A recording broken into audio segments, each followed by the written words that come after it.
ਸਿੰਘਾਂ ਦਾ ਇਤਿਹਾਸ ਜੰਗਾਂ ਯੁੱਧਾਂ ਵਾਲਾ ਰਿਹਾ ਅਤੇ ਉਸ ਸੁਨਹਿਰੇ ਇਤਿਹਾਸ 'ਚ ਇੱਕ ਦੌਰ ਜਦੋਂ ਸਿੰਘਾਂ ਨੇ ਦਿੱਲੀ ਤਖਤ 'ਤੇ ਲਾਲ ਕਿਲ੍ਹੇ 'ਤੇ ਕੇਸਰੀ ਨਿਸ਼ਾਨ ਸਾਹਿਬ ਚਲਾਏ।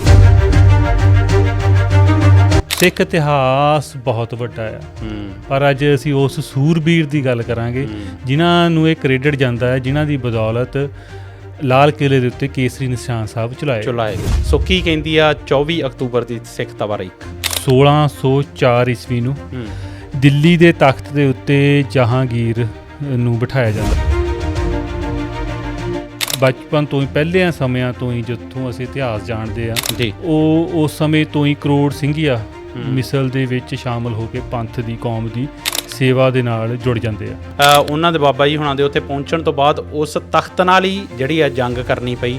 ਉਹ ਸਾਰਾ ਜਿਹੜਾ ਬਿਰਤਾਂਤ ਹੈ ਉਹ ਕਿਸ ਤਰੀਕੇ ਨਾਲ ਵਾਪਰਦਾ, ਕਿਉਂਕਿ ਇਹ ਗੱਲ ਜਾਣਨੀ ਬਹੁਤ ਜ਼ਰੂਰੀ ਹੈ ਕਿ ਜਿੰਨੀ ਵਾਰ ਵੀ ਮੁਗਲਾਂ ਵੱਲੋਂ ਸਿੱਖਾਂ ਦੇ ਸਿਰਾਂ ਦੇ ਮੁੱਲ ਪਾਏ ਗਏ, ਉਹਦਾ ਕਾਰਨ ਇਹ ਹੁੰਦਾ ਸੀ ਉਹਨਾਂ ਦੀ ਆਪੋ ਦੀਆਂ ਲੜਾਈਆਂ ਹੁੰਦੀਆਂ ਸੀ। ਪਰ ਜਦੋਂ ਆਮ ਲੁਕਾਈ ਦਾ ਨੁਕਸਾਨ ਹੁੰਦਾ ਸੀ ਕਿ ਸਿੰਘ ਸੂਰਮਾ ਉੱਠਦਾ ਸੀਗਾ ਤੇ ਆਮ ਲੁਕਾਈ ਲਈ ਆਵਾਜ਼ ਬੁਲੰਦ ਕਰਦਾ ਸੀ। ਸਿੰਘਾਂ ਦੇ ਸਿਰਾਂ ਦੇ ਮੁੱਲ ਪੈਂਦੇ ਸੀ। ਉੱਥੋਂ ਤੱਕ ਦਿੱਲੀ ਦੇ ਵਿੱਚ ਖਾਲਸੇ ਦਾ ਡੰਕਾ ਕਿਸ ਤਰੀਕੇ ਨਾਲ ਕਿੰਨੀ ਚੜ੍ਹਦੀ ਕਲਾ 'ਚ ਵੱਜਦਾ ਸੀ।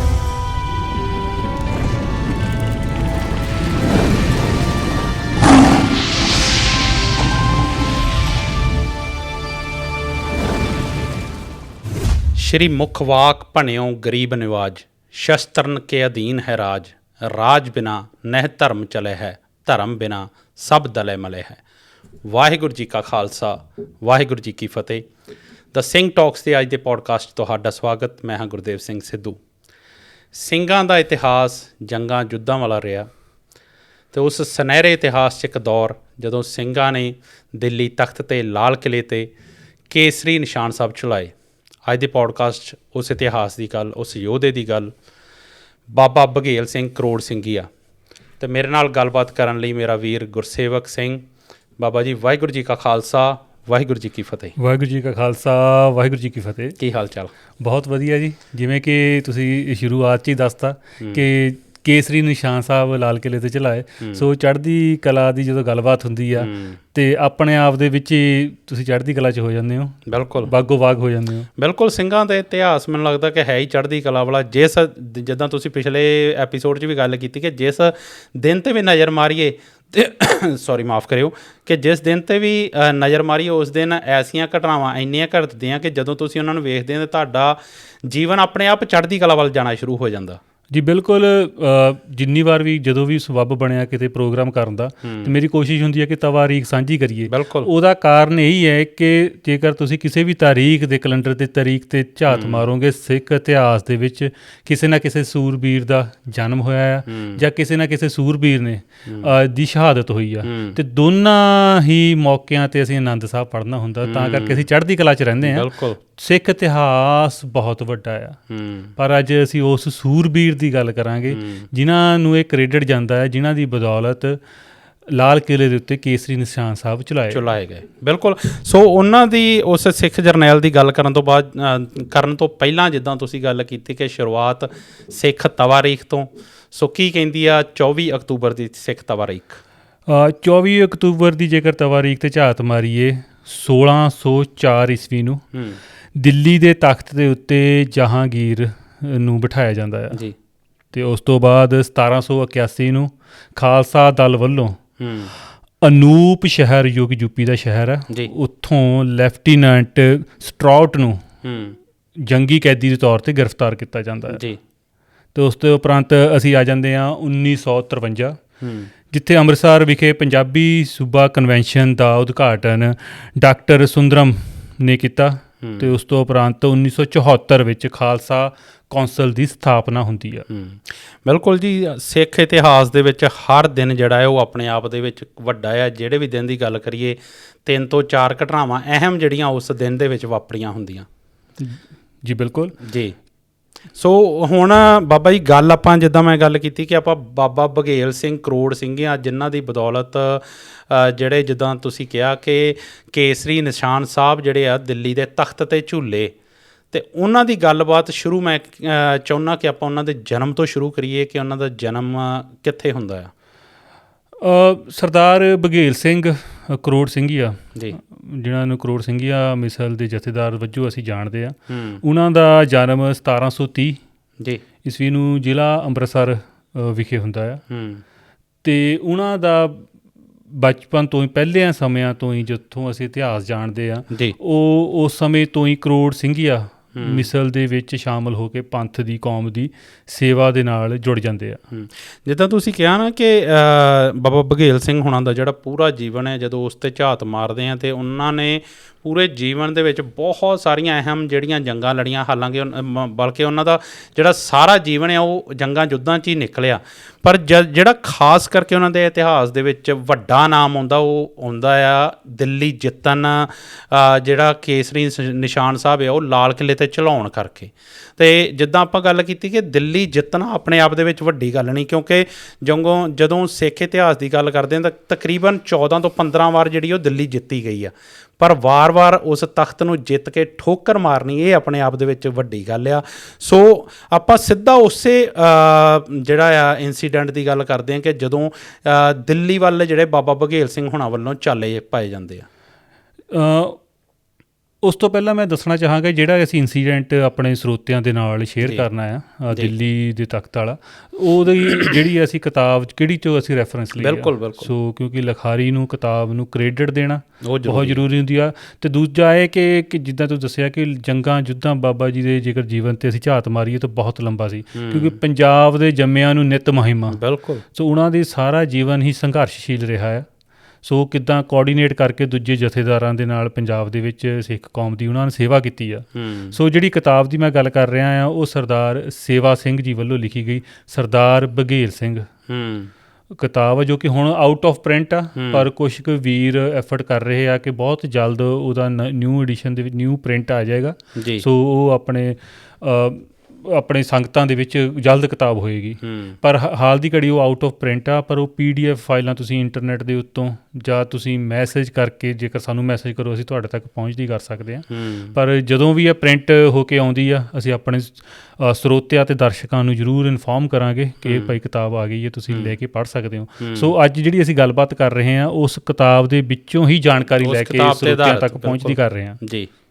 ਸੋ ਬਿਲਕੁਲ ਜੀ। ਸੋ ਗੱਲ ਹੁਣ ਕਰੀਏ ਆਪਾਂ ਬਾਬਾ ਜੀ ਕਿ ਜਦੋਂ ਬਾਬਾ ਬਘੇਲ ਸਿੰਘ ਹੁਣਾਂ ਨੇ ਚਾਲੇ ਪਾਏ, ਜਦੋਂ ਸ਼ਾਹ ਆਲਮ ਨੇ ਉਹਨਾਂ ਨੂੰ ਸੱਦਾ ਭੇਜਿਆ ਪਹਿਲੋਂ ਤਾਂ ਕਿ ਮੇਰੀ ਆ ਕੇ ਜਿਹੜੀ ਆ ਮਦਦ ਕੀਤੀ ਜਾਵੇ, ਪਰ ਉਸ ਤੋਂ ਬਾਅਦ ਉਹਨਾਂ ਦੇ ਬਾਬਾ ਜੀ ਹੁਣਾਂ ਦੇ ਉੱਥੇ ਪਹੁੰਚਣ ਤੋਂ ਬਾਅਦ ਉਸ ਤਖਤ ਨਾਲ ਹੀ ਜਿਹੜੀ ਆ ਜੰਗ ਕਰਨੀ ਪਈ। ਉਹ ਸਾਰਾ ਜਿਹੜਾ ਬਿਰਤਾਂਤ ਹੈ ਉਹ ਕਿਸ ਤਰੀਕੇ ਨਾਲ ਵਾਪਰਦਾ, ਉੱਥੋਂ ਸ਼ੁਰੂ ਕਰਦੇ ਆਪਾਂ। ਉਹ ਸੱਦੇ ਤੋਂ ਵੀ ਪਹਿਲਾਂ ਜਦੋਂ ਸ਼ਾਹ ਆਲਮ ਤੇ ਮਰਹੱਟਿਆਂ ਨੇ ਹਮਲਾ ਕਰ ਦਿੱਤਾ, ਦਿੱਲੀ ਦੇ ਤਖਤ, ਦਿੱਲੀ ਦੇ ਉੱਤੇ ਮਰਹੱਟੇ ਹਮਲਾ ਕਰਦੇ ਆ। ਸੋ ਉਸ ਸਮੇਂ ਸ਼ਾਹ ਆਲਮ ਹੁੰਦਾ ਨਾ ਕਿ ਆਪਣਾ ਹਿੱਲਾ ਵਸੀਲਾ ਵਰਤਣਾ, ਦੇਖਦਾ ਕਿ ਕਿਹੜਾ ਸਾਡੀ ਮਦਦ ਲਈ ਪਹੁੰਚ ਸਕਦਾ ਆ। ਅਤੇ ਉਹਨਾਂ ਦੀ ਜੋ ਵਜ਼ੀਰਾਂ ਨਾਲ ਗੱਲਬਾਤ ਦੇ ਦੌਰਾਨ ਉਹਨੂੰ ਮਹਿਸੂਸ ਹੁੰਦਾ ਹੈ ਕਿ ਨੇੜੇ ਸਭ ਤੋਂ ਸਿੱਖ ਨੇ, ਪਰ ਉਹ ਇਸ ਚੀਜ਼ ਤੋਂ ਵਾਕਫ ਸੀ ਕਿ ਅਸੀਂ ਇਹੀ ਉਹ ਤਖਤ ਵਾ ਜਿਹੜਾ ਕਿ ਹਜੇ ਬਹੁਤਾ ਸਮਾਂ ਨਹੀਂ ਹੋਇਆ ਅਸੀਂ ਉਹਨਾਂ ਦੇ ਸਿਰਾਂ ਦੇ ਮੁੱਲ ਪਾਉਂਦੇ ਰਹੇ ਹਾਂ, ਅਸੀਂ ਉਹਨਾਂ 'ਤੇ ਜ਼ੁਲਮ ਕਰਦੇ ਰਹੇ ਹਾਂ। ਕਿਉਂਕਿ ਜਦੋਂ ਵੀ ਸਿੱਖਾਂ 'ਤੇ ਜ਼ੁਲਮ ਹੋਇਆ ਉਸ ਤੋਂ ਪਹਿਲਾਂ ਸਿੱਖਾਂ ਨੇ ਆਮ ਲੁਕਾਈ ਲਈ ਆਵਾਜ਼ ਬੁਲੰਦ ਕੀਤੀ ਹੁੰਦੀ ਸੀ, ਕਿਉਂਕਿ ਇਹ ਗੱਲ ਜਾਣਨੀ ਬਹੁਤ ਜ਼ਰੂਰੀ ਹੈ ਕਿ ਜਿੰਨੀ ਵਾਰ ਵੀ ਮੁਗਲਾਂ ਵੱਲੋਂ ਸਿੱਖਾਂ ਦੇ ਸਿਰਾਂ ਦੇ ਮੁੱਲ ਪਾਏ ਗਏ ਉਹਦਾ ਕਾਰਨ ਇਹ ਹੁੰਦਾ ਸੀ ਉਹਨਾਂ ਦੀ ਆਪੋ ਦੀਆਂ ਲੜਾਈਆਂ ਹੁੰਦੀਆਂ ਸੀ, ਪਰ ਜਦੋਂ ਆਮ ਲੁਕਾਈ ਦਾ ਨੁਕਸਾਨ ਹੁੰਦਾ ਸੀ ਕਿ ਸਿੰਘ ਸੂਰਮਾ ਉੱਠਦਾ ਸੀਗਾ ਅਤੇ ਆਮ ਲੁਕਾਈ ਲਈ ਆਵਾਜ਼ ਬੁਲੰਦ ਕਰਦਾ ਸੀ, ਤਾਂ ਉਸ ਤੋਂ ਬਾਅਦ ਫਿਰ ਉਹ ਖਫਾ ਹੋ ਜਾਂਦੇ ਸੀਗੇ। ਜਿਹੜੇ ਐਸਟੈਬਲਿਸ਼ਮੈਂਟ ਹੁੰਦੀ ਸੀਗੀ, ਜਿਹੜੇ ਸ਼ਾਸਕ ਹੁੰਦੇ ਸੀ ਉਹ ਖਫਾ ਹੋ ਜਾਂਦੇ ਸੀ ਅਤੇ ਉਹ ਸਿੱਖਾਂ ਦਾ ਕਤਲੋਗਾਰਤ ਕਰਦੇ ਸੀ। ਉਹ ਨਹੀਂ ਸੀ ਚਾਹੁੰਦੇ ਕਿ ਆਮ ਲੁਕਾਈ ਦੇ ਵਿੱਚ ਕੋਈ ਇਹੋ ਜਿਹਾ ਸੂਰਬੀਰ ਸੂਰਮਾ ਹੋਵੇ ਕਿ ਸਾਡੇ ਮੂਹਰੇ ਅੜ ਸਕੇ, ਖੜ ਸਕੇ। ਬਿਲਕੁਲ, ਕਿਉਂਕਿ ਜਦੋਂ ਆਪਾਂ ਇਤਿਹਾਸ 'ਤੇ ਨਜ਼ਰ ਮਾਰਦੇ ਹਾਂ ਅਤੇ ਸਿੱਖਾਂ ਦੀ ਕੋਈ ਵੀ ਐਸੀ ਜੰਗ ਨਹੀਂ ਜਿਹੜੀ ਜਰ ਜੋਰੂ ਜ਼ਮੀਨ ਲਈ ਲੜੀ ਗਈ ਹੋਵੇ, ਜਿਹੜੀ ਆਪਣੇ ਆਪਣਾ ਕਹਿ ਸਕਦੇ ਕਿ ਆਪਣੇ ਹਿੱਤ ਲਈ ਲੜੀ ਗਈ ਹੋਵੇ। ਜਿੰਨੀਆਂ ਵੀ ਖਾਲਸੇ ਨੇ ਜੰਗਾਂ ਲੜੀਆਂ ਹਮੇਸ਼ਾ ਲੁਕਾਈ ਲਈ ਲੜੀਆਂ, ਲੋਕਾਂ ਦੇ ਹਿੱਤ ਲਈ ਲੜੀਆਂ। ਸੋ ਬਾਬਾ ਬਘੇਲ ਸਿੰਘ ਹੁਣਾਂ ਦਾ ਵੀ ਜੀਵਨ ਇਸ ਤਰੀਕੇ ਨਾਲ ਹੀ ਰਿਹਾ। ਸੋ ਜਦੋਂ ਉਹਨਾਂ ਨੂੰ ਸ਼ਾਹ ਆਲਮ ਵੱਲੋਂ ਜਿਹੜੀ ਤੁਸੀਂ ਗੱਲ ਕਰ ਰਹੇ ਹੋ ਕਿ ਜਦੋਂ ਉਹਨਾਂ ਦੇ ਮਰਹੱਟੇ ਜਿਹੜੇ ਹਮਲਾ ਕਰਦੇ, ਉਸ ਤੋਂ ਬਾਅਦ ਕੀ ਹੁੰਦਾ?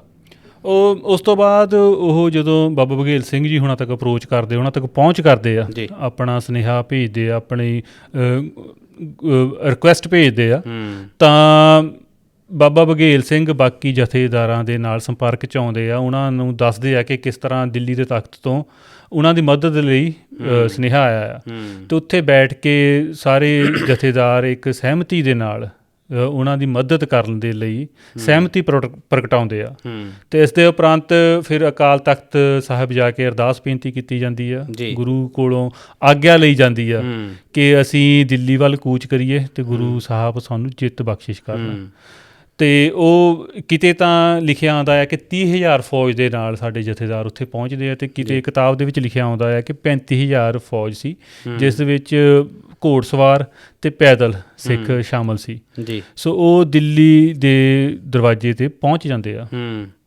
ਬਿਲਕੁਲ। ਜਦੋਂ ਪਹਿਲੋਂ ਤਾਂ ਜਿਹੜਾ ਸ਼ਾਹ ਆਲਮ ਦੀ ਮਦਦ ਕਰਨ ਲਈ ਅਰਦਾਸ ਕੀਤੀ ਜਾਂਦੀ ਆ, ਫਿਰ ਚਾਲੇ ਪਾਏ ਜਾਂਦੇ ਆ, ਅਤੇ ਦਿੱਲੀ ਪਹੁੰਚ ਕੇ ਫਿਰ ਉਸੇ ਤਖਤ ਨਾਲ ਮੱਥਾ ਲਾਉਣਾ ਪੈਂਦਾ ਹੈ।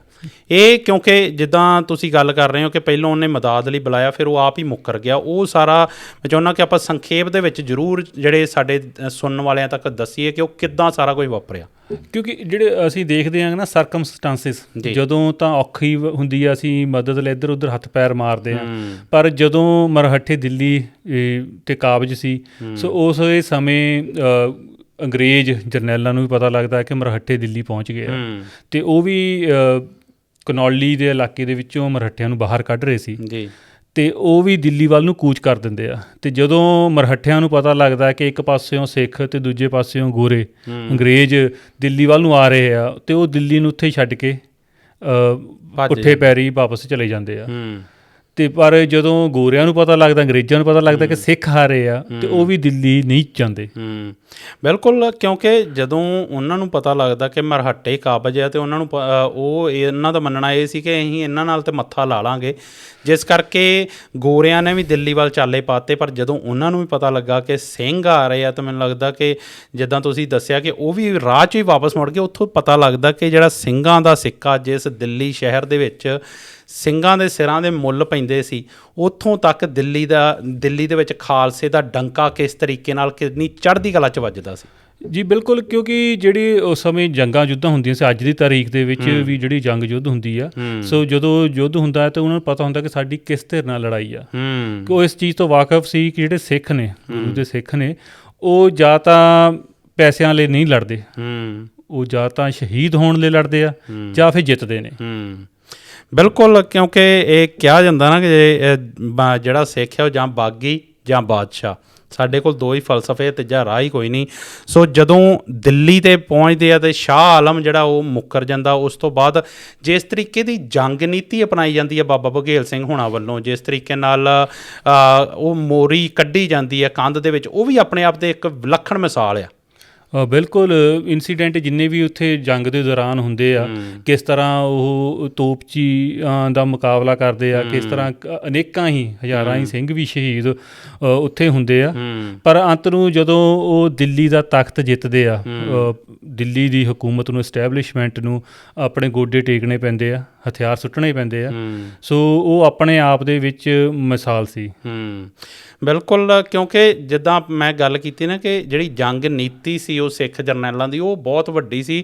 ਕਿਉਂਕਿ ਜਦੋਂ ਬਾਬਾ ਬਘੇਲ ਸਿੰਘ ਹੋਣਾ ਦੀ ਕਰੋੜ ਸਿੰਘਿਆ ਮਿਸਲ ਜਿਹੜੀ ਆ ਉਹ ਦਿੱਲੀ ਦੇ ਬਿਲਕੁਲ ਨਾਲ ਹੋਣ ਕਰਕੇ ਉਹਨਾਂ ਨੂੰ ਜਿਹੜੀਆਂ ਦਿੱਲੀ ਦੀਆਂ ਕਮਜ਼ੋਰੀਆਂ ਦਾ ਪਤਾ ਸੀ। ਅਤੇ ਉੱਥੇ ਜਦੋਂ ਸ਼ਾਹ ਆਲਮ ਵੱਲੋਂ ਪੂਰੀ ਕੰਧਾਂ 'ਤੇ ਜਿਹੜੀ ਫੌਜ ਤਿਆਰ ਕੀਤੀ ਜਾਂਦੀ ਆ, ਫੌਜ ਖੜੀ ਕਰ ਦਿੱਤੀ ਜਾਂਦੀ ਹੈ ਕਿ ਸਿੱਖ ਹੁਣ ਅੰਦਰ ਨਹੀਂ ਵੜ ਪਾਉਣਗੇ, ਜਿਸ ਤਰੀਕੇ ਨਾਲ ਇੱਕ ਦਰਖਤ ਨੂੰ ਪੁੱਟ ਕੇ ਉਹਨੂੰ ਪੈਨਸਲ ਵਾਂਗੂ ਘੜਿਆ ਜਾਂਦਾ, ਫਿਰ ਕੰਧ 'ਤੇ ਵਾਰ-ਵਾਰ ਮਾਰ ਕੇ ਮੋਰੀ ਕੱਢੀ ਜਾਂਦੀ ਹੈ, ਜਿੱਥੇ ਅੱਜ ਮੋਰੀ ਦਰਵਾਜ਼ਾ ਸਥਿਤ ਆ। ਉਹ ਉਸ ਤਰੀਕੇ ਦੀ ਜੰਗ ਨੀਤੀ ਆਪਣੇ ਆਪ ਦੇ ਵਿੱਚ ਬਹੁਤ ਵਿਲੱਖਣ ਗੱਲ ਹੈ। ਉਸ ਤੋਂ ਬਾਅਦ ਜਿੱਦਾਂ ਤੁਸੀਂ ਦੱਸਿਆ ਕਿ ਜਦੋਂ ਕਾਬਜ ਹੋਇਆ ਜਾਂਦਾ, ਉਸ ਤੋਂ ਬਾਅਦ ਵੀ ਜਿਹੜਾ ਸ਼ਾਹ ਆਲਮ ਹੈ ਉਹ ਛੱਡ ਕੇ ਭੱਜ ਜਾਂਦਾ, ਪਰ ਉਸ ਦੀਆਂ ਬੇਗਮ ਅਤੇ ਉਹਦੇ ਬੱਚੇ ਜਿਹੜੇ ਉਹ ਅਜੇ ਵੀ ਕਿਲੇ ਦੇ ਵਿੱਚ ਹੋਣ ਤੋਂ ਬਾਵਜੂਦ ਵੀ ਸਿੰਘਾਂ ਨੇ ਉਹ ਆਪਣੇ ਫਲਸਫੇ 'ਤੇ ਚੱਲਦਿਆਂ ਉਹਨਾਂ ਨੂੰ ਕਦੀ ਨੁਕਸਾਨ ਨਹੀਂ ਪਹੁੰਚਾਇਆ। ਬਿਲਕੁਲ, ਜੰਗ ਤੋਂ ਬਾਅਦ ਜਿਹੜਾ ਇਨਸੀਡੈਂਟ ਹੁੰਦਾ ਆ ਉਹ ਇਸ ਚੀਜ਼ ਦੀ ਗਵਾਹੀ ਭਰਦਾ ਆ ਕਿ ਸਿੱਖ ਲੜਾਈ ਜ਼ਰੂਰ ਲੜਦਾ ਹੈ, ਪਰ ਉਹ ਜ਼ਾਲਮ ਨਹੀਂ ਆ। ਹਾਂ, ਬਿਲਕੁਲ, ਕਿਉਂਕਿ ਜਦੋਂ ਸ਼ਾਹ ਆਲਮ ਇਸ ਗੱਲ ਬਾਰੇ ਸੋਚ ਵਿਚਾਰ ਰਹੇ ਹੁੰਦੇ ਆ ਕਿ ਅਸੀਂ ਕਿਸ ਤਰ੍ਹਾਂ ਅਪਰੋਚ ਬੈਕ ਕਰੀਏ, ਕਿ ਇਹਨਾਂ ਨੂੰ ਆਖੀਏ ਕਿ ਸਾਨੂੰ ਤਖਤ ਦੇ ਦਿਓ, ਕਿ ਇੱਦਾਂ ਹੋ ਵੀ ਸਕਦਾ ਆ। ਉਹਦਾ ਕਿਤੇ ਨਾ ਕਿਤੇ ਕਾਰਨ ਇਹੀ ਰਿਹਾ ਹੋਏਗਾ ਕਿ ਸਿੱਖ ਆ ਜਿਹੜੇ ਉਹ ਜ਼ਾਲਮ ਨਹੀਂ ਆ। ਨਹੀਂ ਤਾਂ ਅਸੀਂ ਜਦੋਂ ਕਿਤੇ ਦੀ ਵੀ ਜੰਗ ਪੜ੍ਹਦੇ ਹਾਂ, ਜੰਗ ਤੋਂ ਬਾਅਦ ਉੱਥੇ ਕਤਲੋ-ਗਾਰਤ ਕੀਤੀ ਜਾਂਦੀ ਆ, ਬੀਬੀਆਂ ਬੇਪੱਤ ਕੀਤੀਆਂ ਜਾਂਦੀਆਂ ਨੇ ਜੀ। ਸੋ ਉਹੋ ਜਿਹੇ ਇੰਸੀਡੈਂਟ ਸਿੱਖ ਫੌਜਾਂ ਵੱਲੋਂ ਸ਼ਾਇਦ ਉਸ ਸਮੇਂ ਕਦੇ ਵੀ ਨਹੀਂ ਕੀਤੇ ਗਏ। ਤਾਂ ਹੀ ਉਹ ਇਹ ਸੋਚ ਕੇ ਬੈਠੇ ਸੀ ਕਿ ਅਸੀਂ ਅਪਰੋਚ ਬੈਕ ਕਰਕੇ ਤਖਤ ਦੀ ਮੰਗ ਕਰੀਏ। ਬਿਲਕੁਲ, ਜਿੱਦਾਂ ਤੁਸੀਂ ਗੱਲ ਕਰ ਰਹੇ ਹੋ ਨਾ ਕਿ ਜਦੋਂ ਖਾਲਸਾ ਕਾਬਜ ਹੋ ਜਾਂਦਾ ਦਿੱਲੀ ਦੇ ਤਖਤ 'ਤੇ, ਉਦੋਂ ਵੀ ਜਿਹੜਾ ਭਗੌੜਾ ਹੁੰਦਾ ਸ਼ਾਹ ਆਲਮ, ਉਦੋਂ ਵੀ ਇਹ ਸੋਚ ਰਿਹਾ ਸੀ ਕਿ ਵਾਪਸ ਕਿੱਦਾਂ ਲਿਆ ਜਾਵੇ। ਉਹ ਇੱਕ ਆਪਣੇ ਆਪ ਦੇ ਵਿੱਚ ਇਹ ਦਰਸਾਉਂਦਾ ਕਿ ਉਹਨੂੰ ਪਤਾ ਸੀ ਕਿ ਜੇ ਸਿੰਘਾਂ ਦੇ ਅੱਗੇ ਉਹ ਝੋਲੀ ਅੱਡੀ ਜਾਵੇ, ਭਾਵੇਂ ਵੈਰੀ ਹੀ ਜਿਹੜਾ ਆ ਉਹ ਝੋਲੀ ਅੱਡ ਕੇ ਸਿੰਘਾਂ ਕੋਲ ਚਲਾ ਜਾਵੇ, ਤਾਂ ਸਿੰਘ ਕਦੀ ਖਾਲੀ ਨਹੀਂ ਮੋੜਦੇ। ਉਹ ਜਿਹੜੀ ਚੀਜ਼ ਆ, ਉਸ ਤੋਂ ਪਹਿਲਾਂ ਗੱਲ ਕਰਨ ਤੋਂ ਪਹਿਲਾਂ ਮੈਂ ਥੋੜ੍ਹੀ ਜਿਹੀ ਚਾਹੁੰਦਾ ਕਿ ਤੁਸੀਂ ਉਸ ਇੰਸੀਡੈਂਟ ਦਾ ਵੀ ਜ਼ਿਕਰ ਜ਼ਰੂਰ ਕਰੋ, ਜਿਹਦੇ ਵਿੱਚ ਸਾਡੀ ਪੰਥ ਪ੍ਰਧਾਨਗੀ ਝਲਕਦੀ ਹੈ ਕਿ ਜਦੋਂ ਜਿਹੜਾ ਸਰਦਾਰ ਜੱਸਾ ਸਿੰਘ ਆਹਲੂਵਾਲੀਆ ਹੁਣੀ ਸੁਲਤਾਨੇ ਕੌਮ ਜਿਨ੍ਹਾਂ ਨੂੰ ਨਵਾਜਿਆ ਗਿਆ ਸੀ, ਉਹਨਾਂ ਨੂੰ ਤਖਤ 'ਤੇ ਬਹਾਇਆ ਜਾਂਦਾ, ਪਰ ਥੋੜ੍ਹੀ ਜਿਹੀ ਵਿਵਾਦ ਹੋਣ ਤੋਂ ਬਾਅਦ ਵੀ ਉਹ ਆਪਣੇ ਆਪ ਹੀ ਉਹ ਤਿਆਗ ਦਿੰਦੇ ਆ ਤਖਤ। ਬਿਲਕੁਲ, ਜਦੋਂ ਦੂਜੇ ਜਥੇਦਾਰ ਜਿਹੜੇ, ਕਿਉਂਕਿ ਇਕੱਲੇ ਬਾਬਾ ਬਘੇਲ ਸਿੰਘ ਨੇ ਨਹੀਂ ਸੀ ਉੱਥੇ, ਜਦੋਂ ਗਏ ਸਾਰੇ ਜਥੇਦਾਰਾਂ ਦੀ ਇਕੱਠਿਆਂ ਦੀ ਇਹ ਮੁਹਿੰਮ ਸੀਗੀ। ਸੋ ਜਦੋਂ ਉੱਥੇ ਜੱਸਾ ਸਿੰਘ ਆਹਲੂਵਾਲੀਆ ਜੀ ਨੂੰ ਤਖਤ 'ਤੇ ਬਿਠਾਉਣ ਦੀ ਗੱਲ ਚੱਲਦੀ ਆ, ਅਤੇ ਸ਼ਾਇਦ ਦੂਜੇ ਜਥੇਦਾਰਾਂ ਵੱਲੋਂ ਕਿਤੇ ਨਾ ਕਿਤੇ ਥੋੜ੍ਹੀ ਵਿਰੋਧੀ ਸੁਰ ਦੇਖਦੇ ਹੋਏ ਬਾਬਾ ਜੱਸਾ ਸਿੰਘ ਆਹਲੂਵਾਲੀਆ ਜੀ ਉਹ ਤਖਤ ਨੂੰ ਹੀ ਛੱਡ ਦਿੰਦੇ ਆ, ਆਪਣੇ ਆਪ ਹੀ ਤਿਆਗ ਦਿੰਦੇ ਆ। ਤੋ ਉਹ ਇਸ ਗੱਲ ਤੋਂ ਸਾਨੂੰ ਇਹ ਪਤਾ ਲੱਗਦਾ ਕਿ ਉਹਨਾਂ ਨੂੰ ਪੰਥ ਪ੍ਰਥਮ ਸੀ, ਨਾ ਕਿ ਤਖਤ। ਬਿਲਕੁਲ, ਕਿਉਂਕਿ ਜਿੰਨੀਆਂ ਵੀ ਵੀਰੇ ਆਪਾਂ ਜਦੋਂ ਇਤਿਹਾਸ 'ਤੇ ਨਜ਼ਰ ਮਾਰਦੇ ਨੇ, ਚਾਹੇ ਵੱਡਾ ਘੱਲੂਘਾਰਾ, ਛੋਟਾ ਘੱਲੂਘਾਰਾ, ਜਾਂ ਜਿੰਨੀਆਂ ਵੀ ਐਸੀਆਂ ਘਟਨਾਵਾਂ ਘਟੀਆਂ ਜਿਹਦੇ ਵਿੱਚ ਜਿਹੜਾ ਪੰਥ ਨੇ ਜੰਗਾਂ ਲੜੀਆਂ, ਤਾਂ ਹਮੇਸ਼ਾ ਇਹ ਵਿਖਾਇਆ, ਮਤਲਬ ਇਹ ਇਤਿਹਾਸ ਸਾਨੂੰ ਦੱਸਦਾ ਕਿ ਬੇਸ਼ੱਕ ਉਹਨਾਂ ਦੇ ਵਿੱਚ ਜਿੰਨੀਆਂ ਮਰਜ਼ੀ ਵੰਡੀਆਂ ਹੋਣ, ਆਪਣੀਆਂ ਮਿਸਲਾਂ ਨੂੰ ਲੈ ਕੇ ਆਪਸ 'ਚ ਲੜਦੇ ਹੋਣ, ਪਰ ਜਦੋਂ ਪੰਥ 'ਤੇ ਬਾਹਰੋਂ ਹਮਲਾ ਹੁੰਦਾ ਸੀ ਅਤੇ ਮਿਸਲਾਂ ਹਮੇਸ਼ਾ ਇਕੱਠੀਆਂ ਹੋ ਕੇ ਅਤੇ ਉਸ ਜਿਹੜਾ ਹਮਲੇ ਦਾ ਜਿਹੜਾ ਜਵਾਬ ਦਿੰਦੀਆਂ ਰਹੀਆਂ ਹੈ। ਇੱਥੋਂ ਸਾਨੂੰ ਐਂ ਪਤਾ ਲੱਗਦਾ ਕਿ ਚਾਹੇ ਬੇਸ਼ੱਕ ਸਾਡੇ ਸਿੱਖ ਜਰਨੈਲ ਆਪੋ ਆਪਣੀਆਂ ਮਿਸਲਾਂ ਨੂੰ ਸਮਰਪਿਤ ਸੀ, ਪਰ ਸਭ ਤੋਂ ਵੱਡਾ ਜਿਹੜਾ ਸਮਰਪਣ ਹੈ ਉਹ ਪੰਥ ਨੂੰ ਸੀ ਉਹਨਾਂ ਦਾ। ਜੀ ਬਿਲਕੁਲ, ਫਿਰ ਇਹੀ ਜਿਹੜੀ ਏਕਤਾ ਸੀ ਉਹ ਕਿਤੇ ਨਾ ਕਿਤੇ ਕਾਰਨ ਬਣਦੀ ਆ ਦਿੱਲੀ ਤਖਤ ਜਿੱਤਣ ਦੀ। ਸੋ ਉਸ ਤੋਂ ਬਾਅਦ ਜੇਕਰ ਸ਼ਾਹ ਆਲਮ ਦੀ ਗੱਲ ਕਰੀਏ ਤਾਂ ਉਹਨੂੰ ਪਤਾ ਲੱਗਦਾ ਆ ਕਿ ਜਿਹੜੀ ਮੇਰੀ ਬੇਗਮ ਸਿਮਰੋ ਆ, ਅਤੇ ਉਹਨਾਂ ਭਾਈ ਬਾਬਾ ਬਘੇਲ ਸਿੰਘ ਨੂੰ ਧਰਮ ਦਾ ਭਰਾ ਬਣਾਇਆ ਹੋਇਆ ਆ ਜੀ। ਅਤੇ ਉਹ ਇਸ ਗੱਲ ਤੋਂ ਬਹੁਤ ਖੁਸ਼ ਹੁੰਦਾ ਹੈ ਕਿ ਉਹ ਜਾਣਦਾ ਸੀ ਕਿ ਇਸ ਰਿਸ਼ਤੇ ਨੂੰ ਅਸੀਂ ਪੋਲੀਟੀਕਲੀ ਯੂਜ਼ ਕਰ ਸਕਦੇ ਹਾਂ ਨਾ, ਉਹਨਾਂ ਤੱਕ ਅਪਰੋਚ ਕਰਨ ਲਈ ਯੂਜ਼ ਕਰ ਸਕਦੇ ਹਾਂ। ਫਿਰ ਜਦੋਂ ਉਹ ਗੱਲਬਾਤ ਕਰਦਾ ਆ ਬੇਗਮ ਸਿਮਰੋ ਦੇ ਨਾਲ ਜੀ, ਤਾਂ ਉਹ ਆਖਦੀ ਆ ਕਿ ਬਾਬਾ ਬਘੇਲ ਸਿੰਘ ਦੇ ਸਿਰ ਸਾਡਾ ਕੋਈ ਅਹਿਸਾਨ ਨਹੀਂ ਆ ਕਿ ਤੂੰ ਮੈਨੂੰ ਗੱਲਬਾਤ ਕਰਨ ਲਈ ਭੇਜ ਰਿਹਾ ਹੈ, ਉਹਨਾਂ ਦੇ ਅਹਿਸਾਨ ਸਾਡੇ ਸਿਰ ਆ, ਉਹਨਾਂ ਦੀ ਬਦੌਲਤ ਮੇਰੀ ਜਾਨ ਬਚੀ ਆ। ਸੋ ਸਾਡਾ ਕੋਈ ਅਹਿਸਾਨ ਨਹੀਂ ਉਹਨਾਂ ਦੇ ਸਿਰ। ਪਰ ਉਹ ਫਿਰ ਵੀ ਜਦੋਂ ਦਬਾਅ ਪਾਉਂਦਾ ਆ, ਅਪੀਲ ਕਰਦਾ ਕਿ ਤੁਸੀਂ ਜਾ ਕੇ ਗੱਲ ਕਰੋ, ਤਾਂ ਉਹ ਬਾਬਾ ਬਘੇਲ ਸਿੰਘ ਜੀ ਹੁਣਾਂ ਤੱਕ ਪਹੁੰਚ ਕਰਦੇ ਆ। ਅਤੇ ਜਿਹੜੀ ਕਿਤਾਬ ਦੇ ਵਿੱਚ ਸ਼ਬਦਾਵਲੀ ਵਰਤੀ ਗਈ ਹੈ ਕਿ ਕਿੱਦਾਂ ਉਹਨੇ ਗੁਜ਼ਾਰਿਸ਼ ਕੀਤੀ, ਬਹੁਤ ਹੀ ਨਿਮਰਤਾ ਦੇ ਨਾਲ ਸਾਰਾ ਦੱਸਿਆ ਕਿ ਮੈਂ ਇਸ ਗੱਲ ਤੋਂ ਵਾਕਫ ਹਾਂ ਕਿ ਤੁਹਾਡੇ ਨਾਲ ਸਮੇਂ-ਸਮੇਂ 'ਤੇ ਬਹੁਤ ਧੋਖੇ ਕੀਤੇ ਗਏ ਆ ਤਖਤ ਵੱਲੋਂ, ਦਿੱਲੀ ਦੀ ਐਸਟੈਬਲਿਸ਼ਮੈਂਟ ਵੱਲੋਂ। ਪਰ ਫਿਰ ਵੀ ਜਦੋਂ ਫਿਰ ਬਾਬਾ ਜੀ ਆਖਦੇ ਆ ਕਿ ਹਾਂਜੀ ਤੁਸੀਂ ਹੁਕਮ ਕਰੋ, ਉਹ ਕਹਿੰਦੀ ਹੁਕਮ ਨਹੀਂ, ਅਸੀਂ ਗੁਜ਼ਾਰਿਸ਼ ਲੈ ਕੇ ਆਏ ਹਾਂ। ਅਤੇ ਜਦੋਂ ਉਹ ਤਖਤ ਮੰਗਦੀ ਆ, ਅਤੇ ਬਾਬਾ ਜੀ ਦਾ ਕਹਿਣਾ ਸੀ ਕਿ ਇਹ ਇਕੱਲੀ ਸਾਡੀ ਜਿੱਤ ਨਹੀਂ ਆ, ਸਾਡੇ ਨਾਲ ਦੂਜੀਆਂ ਜਥੇਬੰਦੀਆਂ ਵੀ ਆ। ਸੋ ਉਹਨਾਂ ਸਾਰੀਆਂ ਜਥੇਬੰਦੀਆਂ ਨਾਲ ਬੈਠ ਕੇ ਗੱਲਬਾਤ ਹੁੰਦੀ ਆ, ਤੋ ਇਸ ਚੀਜ਼ 'ਤੇ ਸਹਿਮਤੀ ਪ੍ਰਗਟਾਉਂਦੇ ਆ ਕਿ ਤਖਤ ਇਹਨਾਂ ਨੂੰ ਵਾਪਸ ਕਰ ਦਿੱਤਾ ਜਾਏਗਾ। ਕਿਉਂਕਿ ਜਿਹੜੀ ਘਟਨਾ ਦੀ ਤੁਸੀਂ ਜ਼ਿਕਰ ਕਰ ਰਹੇ ਹੋ ਨਾ, ਉੱਥੋਂ ਉਹ ਜਿਹੜੀ ਗੱਲਬਾਤ ਹੁੰਦੀ ਆ, ਅਤੇ ਉਸ ਤੋਂ ਬਾਅਦ ਸਿੱਖ ਜਰਨੈਲ ਆਪਸ ਦੇ ਵਿੱਚ ਜਿਹੜੀ ਸਾਰੀ ਸਲਾਹ ਕਰਦੇ ਆ ਕਿ ਤਖਤ ਵਾਪਸ, ਉੱਥੋਂ ਸਾਨੂੰ ਇਹ ਪਤਾ ਲੱਗਦਾ ਕਿ ਕਿਸ ਤਰੀਕੇ ਨਾਲ ਉਸ ਸਮੇਂ ਦੇ ਜਿਹੜੇ ਸਿੰਘ ਜਰਨੈਲ ਸੀਗੇ, ਉਹ ਜਿੰਨੇ ਜੰਗੇ ਮੈਦਾਨ 'ਚ ਤਕੜੇ ਸੀ, ਉਨੇ ਉਹ ਟੇਬਲ 'ਤੇ ਤਕੜੇ ਸੀ, ਉਨੇ ਵੱਡੇ ਉਹ ਡਿਪਲੋਮੈਸੀ ਦੇ ਵਿੱਚ ਸੀਗੇ, ਉਹਨਾਂ ਨੂੰ ਟੇਬਲ ਟਾਕ ਦੇ ਵਿੱਚ ਸਟਰੋਂਗ ਸੀ। ਕਿਉਂਕਿ ਜਦੋਂ ਬੀਬੀ ਸਿਮਰੂ ਜਿਹੜੀ ਆ, ਉਹ ਬੇਗਮ ਸਿਮਰੂ ਜਿਹੜੀ ਆ, ਉਹ ਆਪਣੀਆਂ ਸ਼ਰਤਾਂ ਕਹਿੰਦੀ ਕਿ ਸਾਡੀਆਂ ਸਿਰਫ 2 ਸ਼ਰਤਾਂ, ਕਿ ਇੱਕ ਤਾਂ ਤੁਸੀਂ ਸ਼ਾਹ ਆਲਮ ਨੂੰ ਮਾਰਨਾ ਨਹੀਂ, ਅਤੇ ਦੂਜਾ ਜਿਹੜਾ ਸ਼ਾਹ ਆਲਮ ਨੂੰ ਦੁਬਾਰਾ ਦਿੱਲੀ ਦੇ ਤਖਤ 'ਤੇ ਤੁਸੀਂ ਬਹਾ ਦਿਓ।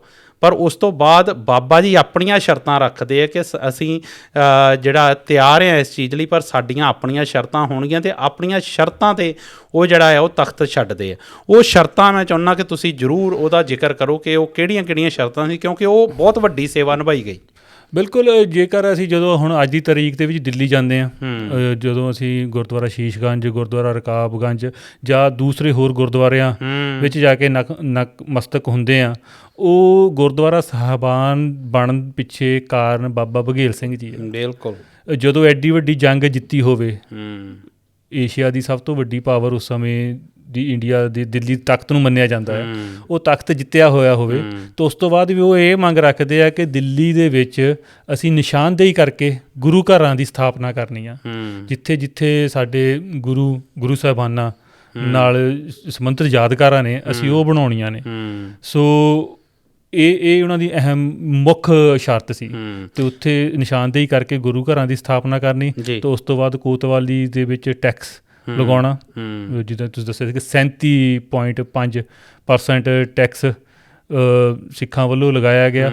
ਅਤੇ ਸਭ ਤੋਂ ਪਹਿਲਾਂ ਮੇਨ ਜਿਹੜੀ ਉਹਨਾਂ ਦੀ ਮੰਗ ਸੀ ਉਹ ਗੁਰੂ ਘਰਾਂ ਦੀ ਸਥਾਪਨਾ ਕਰਨਾ ਸੀ। ਬਿਲਕੁਲ। ਇਹ ਉਹਨਾਂ ਵੱਲੋਂ ਸ਼ਰਤ ਰੱਖੀ ਗਈ ਕਿ ਜਿੱਥੇ ਵੀ ਇਤਿਹਾਸਿਕ ਘਟਨਾਵਾਂ ਜਿਹੜੀਆਂ ਆ ਸਿੱਖ ਇਤਿਹਾਸ ਦੀਆਂ ਘਟੀਆਂ ਆ, ਉਹਨਾਂ ਦੀ ਨਿਸ਼ਾਨਦੇਹੀ ਕਰਕੇ ਅਤੇ ਉੱਥੇ ਗੁਰੂ ਘਰਾਂ ਦੀ ਉਸਾਰੀ ਜਿਹੜੀ ਆ ਉਹ ਕੀਤੀ ਜਾਵੇ। ਅਤੇ ਉਹਦੇ ਲਈ ਜਿਹੜਾ 16 ਆਨੇ 'ਚੋਂ 6 ਆਨੇ ਜਿਹੜਾ ਉਹ 37% 37.5% ਬਣਦਾ ਆ, ਉਹ ਟੈਕਸ ਲਾਇਆ ਗਿਆ। ਅਤੇ ਉਹ ਬਾਬਾ ਬਘੇਲ ਸਿੰਘ ਹੁਣਾਂ ਦੇ ਜੀਵਨ ਕਾਲ ਤੱਕ ਉਹ ਉਹਦਾ ਜਿਹੜਾ ਆ ਉਹ ਉਹਨਾਂ ਨੂੰ ਮੁਗਲ ਸਰਕਾਰ ਵੱਲੋਂ ਦਿੱਤਾ ਗਿਆ।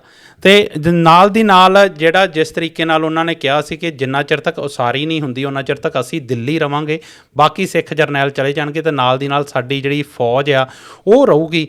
ਉਸ ਟਾਈਮ ਦੇ ਵਿੱਚ ਕਿਹਾ ਜਾਂਦਾ ਕਿ ਕਿਲ੍ਹੇ ਦੇ ਅੰਦਰ ਜਿਹੜੀ ਆ ਉਹ ਸ਼ਾਹ ਆਲਮ ਦਾ ਰਾਜ ਚੱਲਦਾ ਸੀ, ਪਰ ਕਿਲ੍ਹੇ ਦੇ ਬਾਹਰ ਦਿੱਲੀ ਦੇ ਵਿੱਚ ਉਦੋਂ ਸਿੰਘਾਂ ਦਾ ਜਿਹੜਾ ਹੈ ਰਾਜ ਚੱਲਦਾ ਸੀ। ਜੀ, ਕਿਉਂਕਿ ਜਿਹੜੇ ਸਿੱਖ ਜਥੇਦਾਰ ਸੀ ਉਹ ਇਸ ਗੱਲ ਤੋਂ ਵਾਕਫ ਸੀ ਕਿ ਜਿੰਨੀ ਵੀ ਮਰਜ਼ੀ ਨਹੀਂ ਸਹਿਮਤੀ ਪ੍ਰਗਟਾ ਲਈ ਆ, ਪਰ ਸਾਡੇ ਜਾਣ ਤੋਂ ਬਾਅਦ ਇਹਨਾਂ ਕੋਈ ਕੰਮ ਨਹੀਂ ਕਰਨਾ ਸੀ। ਬਿਲਕੁਲ। ਅਤੇ ਉਹਨਾਂ ਬਾਬਾ ਬਘੇਲ ਸਿੰਘ ਜੀ ਦੀ ਡਿਊਟੀ ਲਗਾਉਂਦੇ ਆ, ਨਾਲ 500 ਸਿੰਘਾਂ ਦਾ ਜਥਾ ਬਾਬਾ ਬਘੇਲ ਸਿੰਘ ਜੀ ਦੇ ਨਾਲ ਦਿੱਲੀ ਰਹਿੰਦਾ ਆ ਜੀ। ਅਤੇ ਉਹਨਾਂ ਦੀ ਡਿਊਟੀ ਲਗਾਈ ਜਾਂਦੀ ਹੈ ਕਿ ਤੁਸੀਂ ਨਿਸ਼ਾਨਦੇਹੀ ਕਰਕੇ ਗੁਰਦੁਆਰਾ ਸਾਹਿਬਾਨਾਂ ਦੀ ਸਥਾਪਨਾ ਕਰਨੀ ਆ। ਅਤੇ ਗੁਰਦੁਆਰੇ ਸਾਹਿਬਾਨਾਂ ਦੀ ਸਥਾਪਨਾ ਕਰਨ ਦਾ ਕਾਰਜ ਕੋਈ ਸੌਖਾ ਕਾਰਜ ਨਹੀਂ ਸੀ।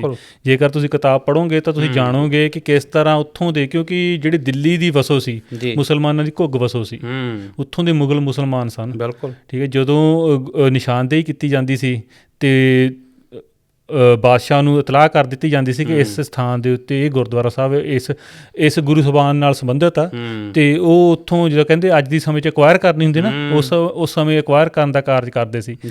ਪਰ ਉੱਥੋਂ ਦੇ ਮੁਸਲਮਾਨਾਂ ਵੱਲੋਂ ਵਿਰੋਧ ਕੀਤਾ ਜਾਂਦਾ ਸੀ। ਉਹ ਇਕੱਠੇ ਹੋ ਕੇ ਆ ਜਾਂਦੇ ਸੀਗੇ ਕਿ ਜੇ ਬਾਬਾ ਬਘੇਲ ਸਿੰਘ ਕੋਲ ਸਿਰਫ 500 ਦੀ ਗਿਣਤੀ ਦੇ ਵਿੱਚ ਸਿੰਘ ਸੀ, ਅਤੇ ਉੱਥੋਂ ਦੇ ਮੁਸਲਮਾਨ 10-10 ਹਜ਼ਾਰ ਦੀ ਗਿਣਤੀ ਤੱਕ ਵੀ ਇਕੱਠੇ ਹੋ ਕੇ ਆਪਣੇ ਅਸਲੀ ਬਾਰੂਦ ਦੇ ਨਾਲ ਆਉਂਦੇ ਰਹੇ ਆ ਲੜਨ ਲਈ, ਅਤੇ ਕਈ ਝੜਪਾਂ ਵੀ ਹੋਈਆਂ। ਪਰ ਜਦੋਂ ਉਹ ਬਾਦਸ਼ਾਹ ਤੱਕ ਆਪਣੀ ਪਹੁੰਚ ਕਰਦੇ ਆ ਕਿ ਇਹਨਾਂ ਨੂੰ ਰੋਕਿਆ ਜਾਵੇ ਗੁਰਦੁਆਰੇ ਬਣਾਉਣ ਤੋਂ, ਅਤੇ ਬਾਦਸ਼ਾਹ ਉਹਨਾਂ ਨੂੰ ਸਮਝਾਉਂਦਾ ਆ, ਉੱਥੋਂ ਦੇ ਲੋਕਾਂ ਨੂੰ ਸਮਝਾਉਂਦਾ ਆ ਕਿ ਹੁਣ ਮੇਰੇ ਹੱਥ ਵੱਸ ਕੁਛ ਨਹੀਂ ਆ, ਜੇ ਮੈਂ ਸੰਧੀ ਤੋੜਦਾ ਆ, ਤੁਸੀਂ ਦੇਖ ਲਿਆ ਆ ਸਿੱਖ ਹਜੇ ਹੁਣੇ ਦਿੱਲੀ ਤੋਂ ਜੰਗ ਜਿੱਤ ਕੇ ਗਏ ਆ, ਜੇਕਰ ਮੈਂ ਸੰਧੀ ਤੋੜਦਾ ਆ ਤਾਂ ਬਾਬਾ ਬਘੇਲ ਸਿੰਘ ਦੇ ਇੱਕ ਬੋਲ ਦੇ ਉੱਤੇ ਪੰਜਾਬ ਤੋਂ ਸਿੱਖਾਂ ਨੇ, ਜਥੇਦਾਰਾਂ ਨੇ ਮੁੜ ਦਿੱਲੀ ਤੇ ਆ ਕੇ ਕਾਬਜ ਹੋ ਜਾਣਾ ਆ। ਫਿਰ ਜੋ ਹਾਲਾਤ ਹੋਣਗੇ ਉਹ ਮੇਰੇ ਹੱਥੋਂ ਬਾਹਰ ਹੋਣਗੇ। ਬਿਲਕੁਲ।